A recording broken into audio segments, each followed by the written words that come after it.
49,000च्या वरती पण घ्यावं लागेल, त्याला पॅन कार्ड द्यावं लागेल. तुम्ही हे सांगू नका. तुम्ही स्वतःच नियम सगळं करायला लागला. कॅश 5,000 पर्यंत 5,000 आम्हाला 5,000, तुम्हाला 5,000 तुम्ही ठरवलं काय? एवढीच वाढलेली आहे. अरे रिझर्व्ह बँक काय म्हणते? रिझर्व्ह बँक मोठी आहे का एमईआरसी मोठी आहे? आम्ही भारताचे नागरिक आहोत ना, आम्हाला अधिकार दिला रिझर्व्ह बँकेने. तुम्ही काय म्हणते? तुम्ही का नाही सांगितलं एमईआरसी मध्ये? तुम्ही मांडायला पाहिजे होतं. अहो मी पण एमईआरसी मध्ये काम केलंय, मला माहिती आहे एमईआरसी काय असतं ते. तुम्ही लोक काय लिहून देतात ते एमईआरसी देते लिहून तसंच.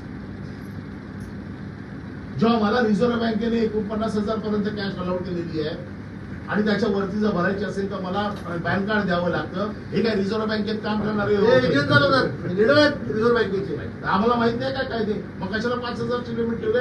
उद्यापासून तुमचे कॅश काउंटर चालू झाले पाहिजे.